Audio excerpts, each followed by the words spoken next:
அடுத்ததாக நாம் தமிழர் கட்சியின் சார்பில் அண்ணன் ஸ்ரீதர் அவர்களை அன்போடு பேசுகிறேன்.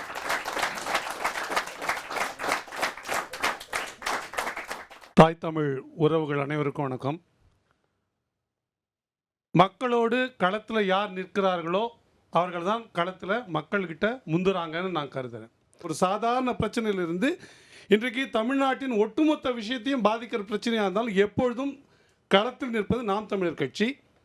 அந்த நம்பிக்கையில் தான் எப்பொழுதும் நாங்கள் முந்தி நிற்பது போல இந்த முறை எல்லா கட்சிகளுக்கு முன்பாக 234 வேட்பாளர்களை உறுதி செய்து அறிவிச்சாச்சு. அந்தந்த வேட்பாளர்கள் அந்தந்த பகுதியில் வேலை செஞ்சிட்டு இருக்காங்க. அந்த விதத்திலையும் நாம் தமிழர் கட்சி முந்தி இருக்கு. தேர்தலில் நாம் தமிழர் கட்சி கோட்பாட்டு அளவில் ஒரு முடிவை எடுத்து தனித்து நிற்கிறது.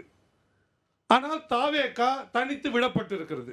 நாங்கள் எல்லாரையும் சேர்த்துக்க தயாராக இருக்கோம், நம்மளை தேடி வருவதற்கெல்லாம் வாய்ப்பு கொடுக்க வேண்டாமா என்று பேசிய தாவேகா இன்றைக்கு டேக்கர்ஸ் இல்லாமல் யாரும் அவர்களை ஏற்க இல்லாமல் சாதாரண கட்சி 0.5 விழுக்காடு வச்சிருக்கிற முரசு சின்னம் கட்சி கூட வருவதற்கு தயாராக இல்லை. ஏன்னா அவர்களுக்கு அரசியல் தெரிந்திருக்கிறது. அந்த விதத்தில் தாவேகா முதல் கட்டமாக அரசியல் கட்சிகளால் நிராகரிக்கப்பட்டிருக்கு. அது பின்தங்கி இருக்குன்னு நான் பார்க்குறேன். அடுத்ததா களத்தில் இருக்கா அப்படின்னா தாவேகா என்கிற ஒரு கட்சி களத்தில் இல்லை. எப்பப்பெல்லாம் இல்லை? எப்பயுமே இல்லை. 2 நிகழ்வு, அது பரந்தூர் விமான நிலைய நிகழ்வு, இன்னொன்று இந்த காவல்துறை மரணம். இது 2 தாண்டி வேறு எந்த விஷயத்திலும் தாவேகா மக்களோடு நிற்கலை. மக்களோடு நிற்கலைன்றதை விட அவர்களுடைய கட்சிக்காரர்களோடைய அது நிற்கலை. அதிமுகவை பொறுத்தவரை அதிமுக களமே ஆடலை. அதிமுக அதனால் களத்திலேயே இல்லை.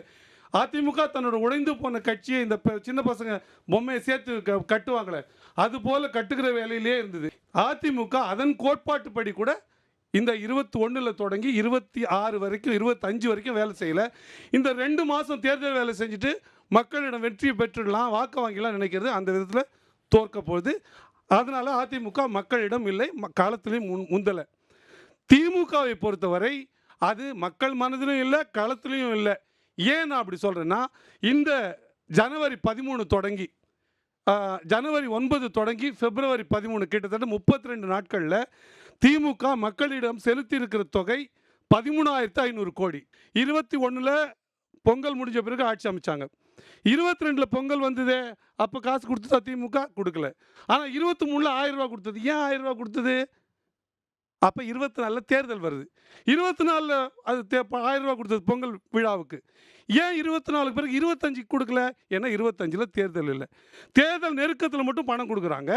தேர்தல் முடிஞ்ச பிறகு அவங்க பணம் கொடுக்கறதில்ல. இப்போ தேர்தல் வருது, எங்கள் பண காசில், எங்கள் பணத்தில், உங்கள் வரி காசில், நம்ம வரி காசை எடுத்து மக்களுக்கு அதை ஏதோ நலத்திட்டம் மாதிரி கொடுக்குறாங்க. உண்மையிலே நலத்திட்டம் தான்.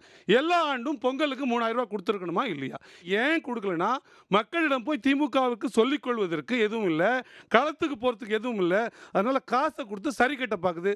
அந்த விதத்தில் திமுக பின்தங்கி இருக்கிறது. நாம் தமிழர் மட்டும்தான் மக்களோடு நிற்கிறது. நாங்கள் இதை தேர்தலாக பார்க்கல, மக்கள் நலத்தை கெடுக்கிறவர்களும் அவர்களை இந்த அரசியலை விட்டு துடைக்கிறவர்களுக்குமான போரா பார்க்கிறோம். அந்த விதத்தில் நாம் தமிழர் கட்சி மக்களின் முன்னே இருக்குது, களத்தில் முன்னே இருக்குதுன்னு சொல்லிக்கொள்கிறேன். ஐயா சொன்னாங்க தாவேக்காக பேசும்பொழுது, முதல்ல உங்கள் அண்ணன் ஆதரிச்சாரு, அப்புறமா இல்லை வேணாம் தம்பி சரியில்லைன்னு சொல்லிட்டாருன்னு. ஐயா விஜய் அவர்கள் மேலே நமக்கு தனித்த வெறுப்பு ஒன்றும் கிடையாது.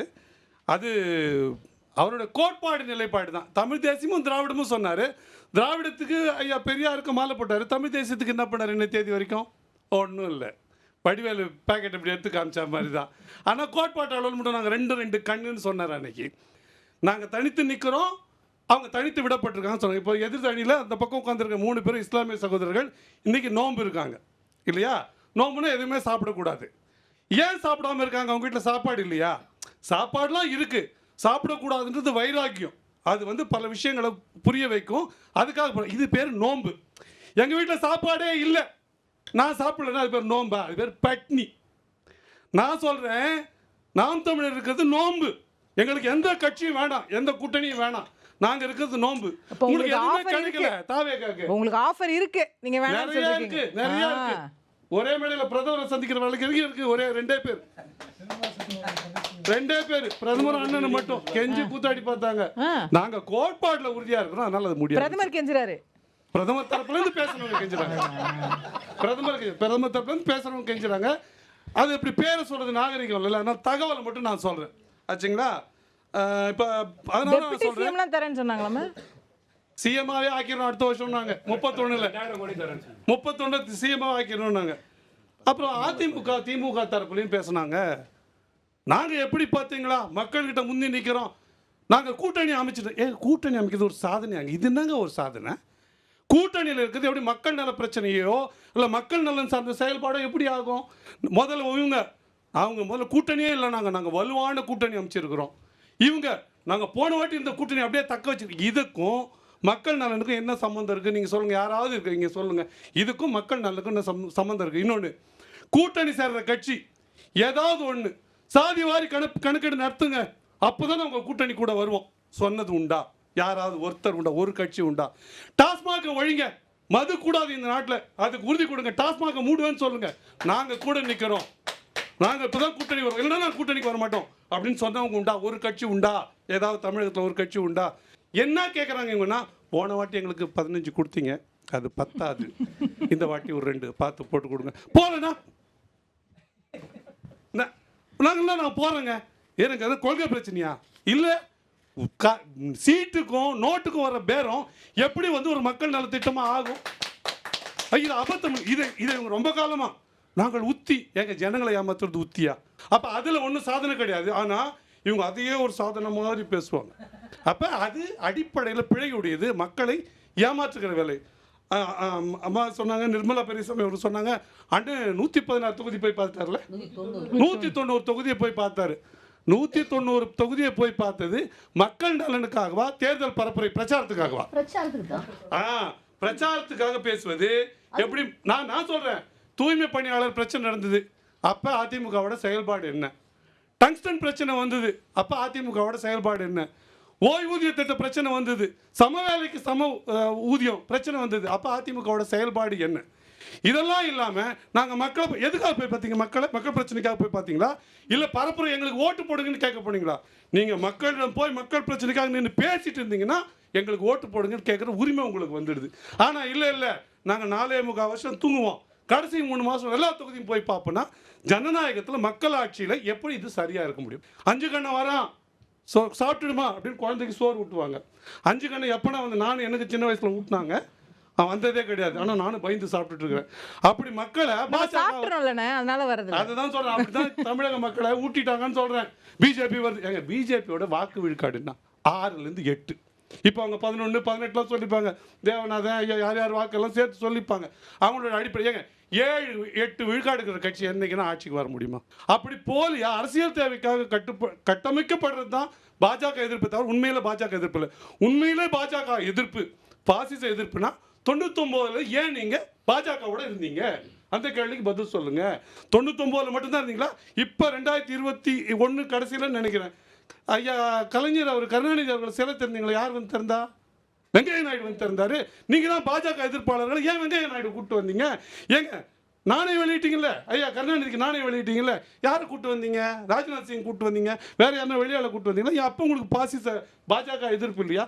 இப்போ நான் சொல்றேன், திமுகவை மக்கள் ஆதரிக்க மாட்டாங்க. ஏன் மாட்டாங்க அப்படின்னா, வாக்குறுதி திமுக வாக்குறுதி 2 அரசியலமைப்பு சட்டத்தில் பொதுப்பட்டியலில் உள்ள கல்வித்துறையை மீண்டும் அரசு பட்டியலில் மாநில பட்டியலில் கொண்டு வரோம். இது திமுகவோட 2 வாக்குறுதி 2. இது நிறைய இருக்கு. குறிப்பா நான் 505 படிக்கணும்னா 7 கூட படிக்கிறேன், 5 படிச்சா போதும். 5 இப்போ கச்சத்தீவை நாங்க மீட்போம், அது இருக்கு. இப்போ நான் கேட்குறேன், பேரளவுலையாவது கச்சத்தீவை மீட்க இவங்க செஞ்ச வேலை என்ன கொண்டு வந்தாங்க?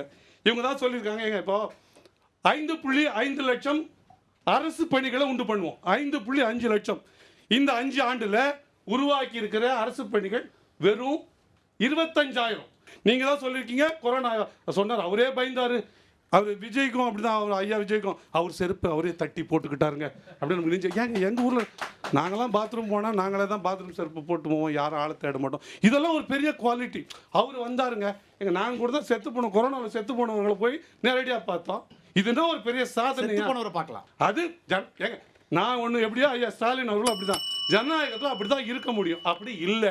அதனால் நான் என்ன சொல்றேன், இப்போ இவங்க ரொம்ப எளிய ஐடியா தான், இது எதுவும் செல்லாது, இது எதுவும் நம்மளால செய்ய முடியாது, அதனால காசை கொடு, இந்தா வச்சுக்க 13,500 கோடி ஓட்டு எனக்கு போடு. இது யாருன்னா பிஜேபி ஸ்டைல்.